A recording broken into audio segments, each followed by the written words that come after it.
Hello नमस्कार दोस्तों, मध्यकालीन इतिहास के एक नए वीडियो में आपका स्वागत है। जैसा कि सल्तनत काल में हम लोग पहला वंश गुलाम वंश के बारे में अध्ययन कर रहे हैं और गुलाम वंश के पहले वीडियो में हमने गुलाम वंश के बारे में जाना था।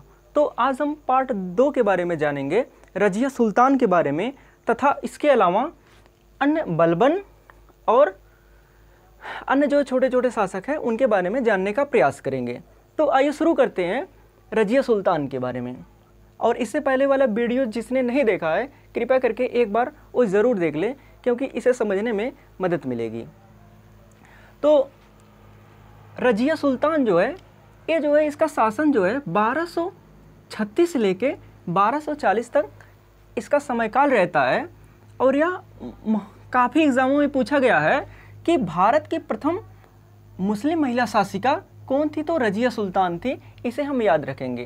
कहने का मतलब है इससे पहले सल्तनत काल में या मतलब ऐसा कोई नहीं था कि जिसने प्रशासन से संबंधित कोई कार्य किया था। तो रजिया सुल्तान ऐसी प्रथम मुस्लिम महिला शासिका थी जिसने शासन को चलाने का प्रयास किया। लेकिन जो रजिया सुल्तान थी ये जो है पुरुषों की समान जो है पोशाक पहनकर सभा में आती थी, जैसे टोपी पहनकर आती थी, जैसे पुरुषों के समान टोपी लगा के आती थी।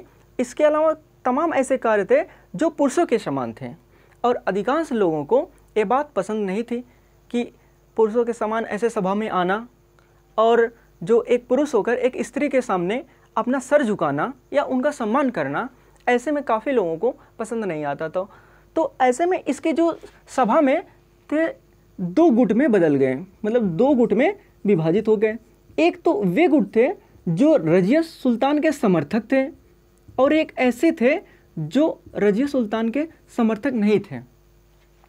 तो जो समर्थक थे वो तो ठीक थे और जो समर्थक नहीं थे वो हमेशा चाहते थे कि रजिया सुल्तान जो है गद्दी पर ना रहे और कोई दूसरा शासन करे जो पुरुष हो। तो ऐसे में क्या होता है, एक ऐसा है कि एक व्यक्ति आता है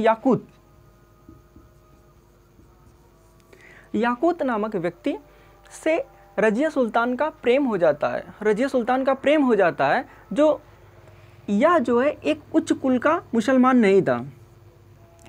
और ऐसे में जब हद तो तब हो जाती है इन लोगों की जब इसे आते ही वक्त इसे एक महत्वपूर्ण पद अश्वशाला मतलब घोड़े से संबंधित जो कारोबार का प्रधान बना दिया जाता है इसे।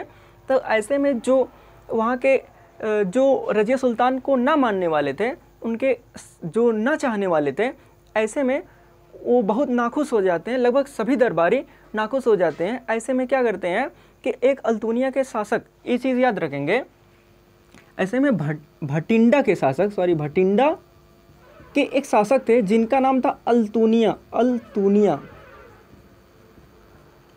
के शासक को ये जो है आमंत्रण देते हैं कि आप आइए और रजिया सुल्तान पर आक्रमण करिए और इसे हराइए, और हराने के बाद मतलब अपने कब्जे में इसके साम्राज्य को ले लीजिए। तो ऐसे में भटिंडा के शासक अल्तुनिया को एक अवसर के रूप में मिलता है और यह रजिया सुल्तान पर आक्रमण कर देता है और रजिया सुल्तान को हरा देता है और याकूत की हत्या कर देता है।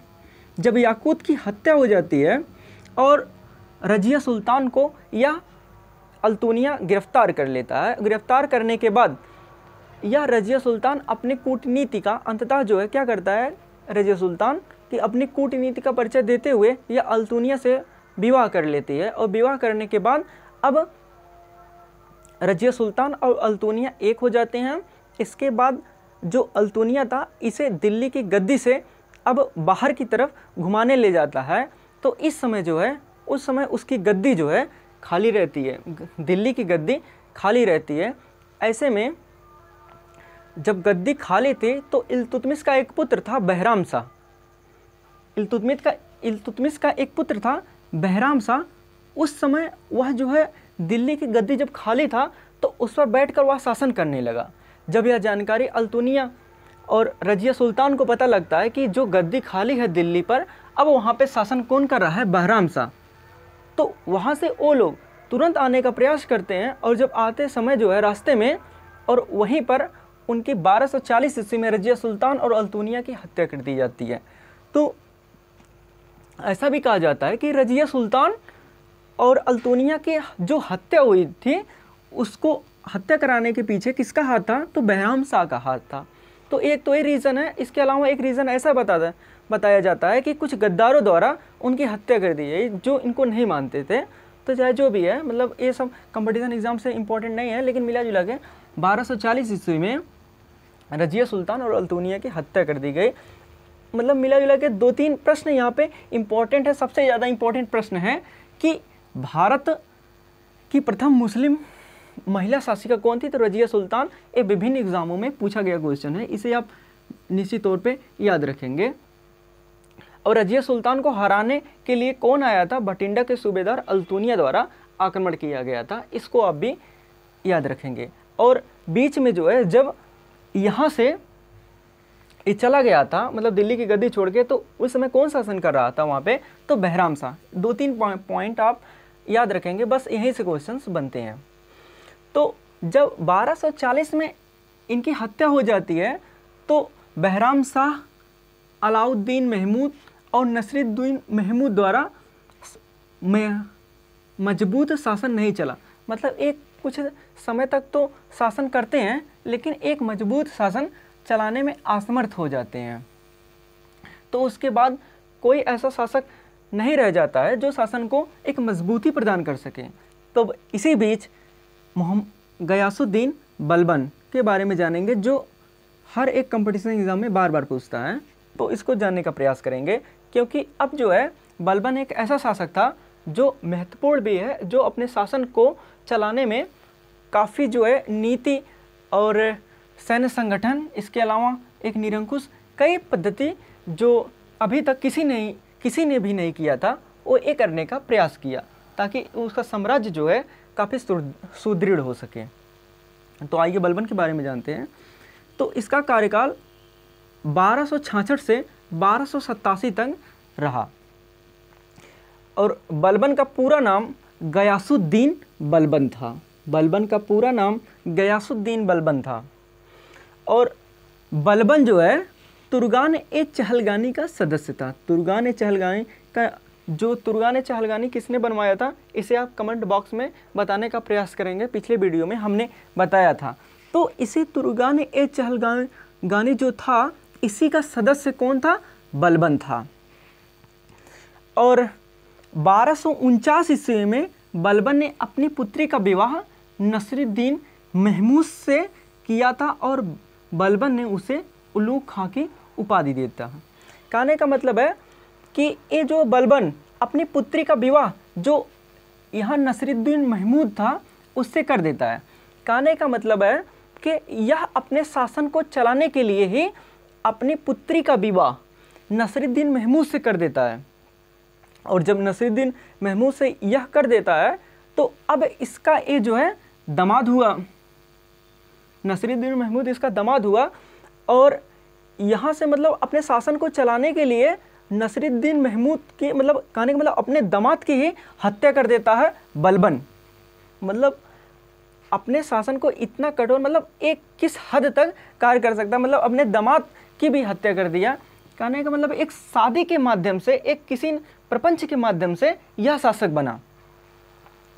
और बलबन को उलूग खां की उपाधि, मतलब अपने पुत्री से जब विवाह करता है तो इसे एक उपाधि दी गई उलूग खां। अगर पूछा जाए कि उलूग खां किसकी उपाधि है, तो उलूग खां बलबन की उपाधि है।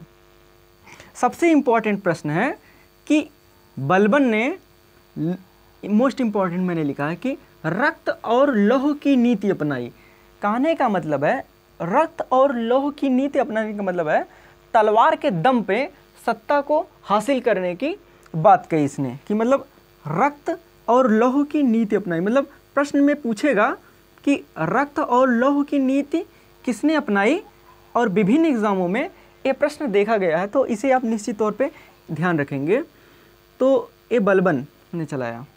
और मैंने बताया कि रक्त और लौह की नीति से तात्पर्य है कि तलवार के दम पर सत्ता को हासिल करना है, रक्त और लौह की नीति कहलाती है। और एक प्रश्न और, उसने देवत्व के सिद्धांत को माना और उसने स्वयं को जिल्ले अल्लाह यानी कि ईश्वर के प्रतिनिधि कहा। कहने का मतलब है जो बलबन था वो देवत्व के सिद्धांत को माना और स्वयं को ईश्वर का प्रतिनिधि यानी कि जिल्ले अल्लाह का। अर्थात कहने का मतलब है कि मैं ही राजा हूँ, इसलिए राजा हूँ क्योंकि भगवान ने मुझे राजा बनाकर भेजा है। कहने का मतलब है कि मैं राजा इसीलिए हूँ क्योंकि भगवान ने मुझे राजा बनाकर भेजा है हूँ, मतलब किसी का कोई एहसान नहीं है, मतलब भगवान ने ही मुझे बनाकर भेजा है इसलिए मैं राजा हूँ।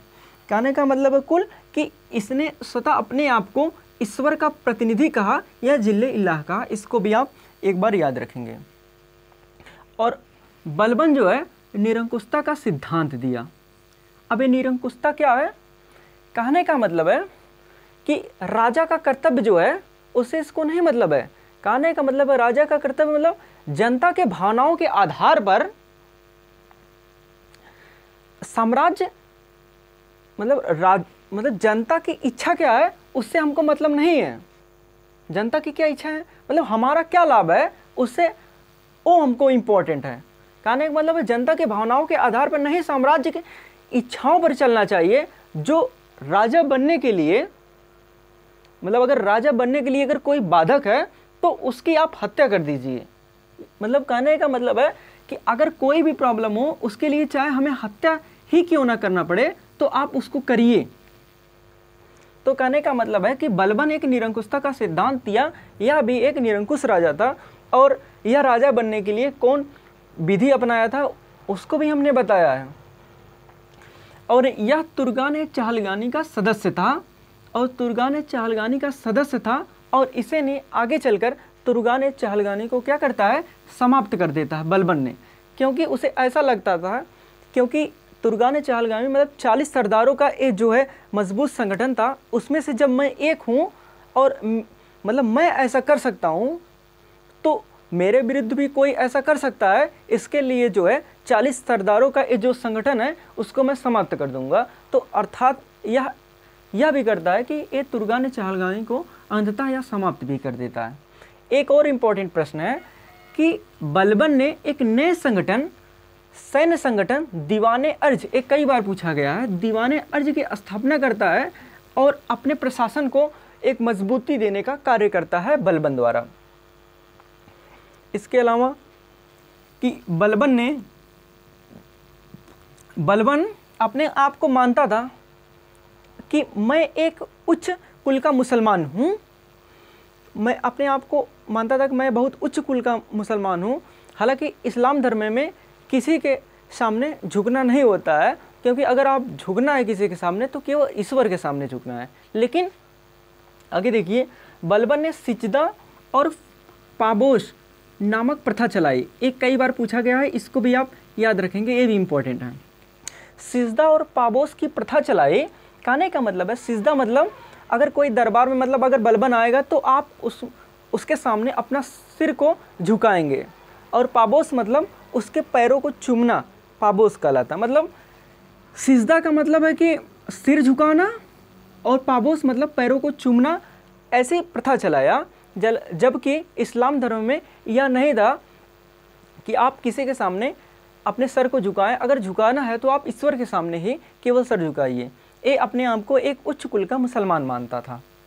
और आगे देखिए, और नए वर्ष पे एक नवरोज़ त्यौहार चलाता है बलबन ने। फारसी त्यौहार, ये आप याद रखेंगे कि फारसी त्यौहार नवरोज़ की शुरुआत किसने करता है, कौन करता है, तो बलबन द्वारा फारसी त्यौहार नवरोज़ की स्टार्ट की गया। नवरोज़ त्यौहार का प्रारंभ किसने किया, तो बलबन द्वारा। और बलबन ने मंगोलों के आक्रमण से दिल्ली को बचाया। ये जो बलबन ने अपने साम्राज्य को सुदृढ़ बनाने के लिए जहाँ मतलब कहीं पे कई स्थानों पे जैसे चौकी टाइप बनवाया, ताकि जो है मंगोलों का आक्रमण ना हो सके।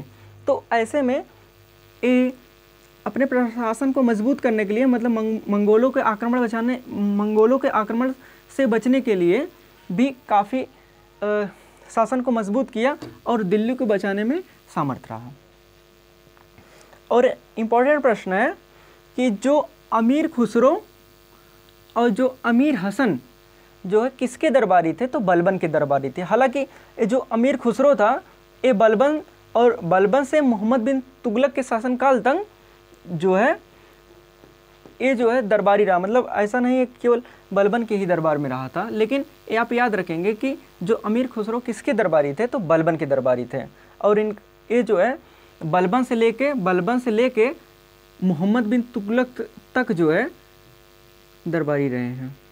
कुल मिलाकर इतना आप याद रखेंगे, अभी तो आगे वीडियो में बताया जाएगा। तो अमीर खुसरो और अमीर हसन जो है बलबन के दरबारी थे। फिर इसके बाद कैकुबाद शासन चलाता है। यह एक अयोग्य शासक था, इसका कार्यकाल बहुत कम रहता है, इसे प्रश्न कंपटीशन एग्जाम में नहीं पूछे जाते हैं। और इसके बाद क्यूमर्स का पुत्र जो है कैकुबाद का पुत्र जो है क्यूमर्स जो है शासन चलाता है। यह भी कोई एक अयोग्य ही शासक इसे मान सकते हैं, लेकिन इससे एक प्रश्न बनता है कि गुलाम वंश का अंतिम शासक कौन था, तो क्यूमर्स जो है गुलाम वंश का अंतिम शासक था। और इसके बाद जब इसके क्यूमर्स की हत्या होती है और हत्या होने के पश्चात जो है गुलाम वंश की समाप्ति होती है और 1290 ईस्वी में खिलजी वंश का प्रारंभ होता है। तो अगले वीडियो में कल हम जानने का प्रयास करेंगे खिलजी वंश के बारे में। और 2 वीडियो में हमने गुलाम वंश के बारे में अच्छे से अध्ययन किया है। और आशा करते हैं कि अगर आप 2 वीडियो देख लेंगे तो चाहे एग्ज़ाम कोई भी हो, चाहे कोई भी एग्ज़ाम हो, आपको निश्चित तौर पे सभी प्रश्न, लगभग सभी प्रश्न यहाँ से देखने को मिलेंगे। आशा करते हैं वीडियो आपको पसंद आया होगा। अगर पसंद आए तो आप लाइक सब्सक्राइब करना ना भूलें और आप सदैव मेहनत करते रहिएगा। और एक लाइन है कि मंजिल ना मिले वो अलग बात है, मंजिल ना मिले वो अलग बात है, और हम कोशिश ना करें वो गलत बात है। तो आप पढ़ते रहिए। बहुत बहुत धन्यवाद। और क्लास को यहीं समाप्त करते हैं। सबसे बड़ी बात, पढ़ेगा भारत तो पढ़ेगा भारत।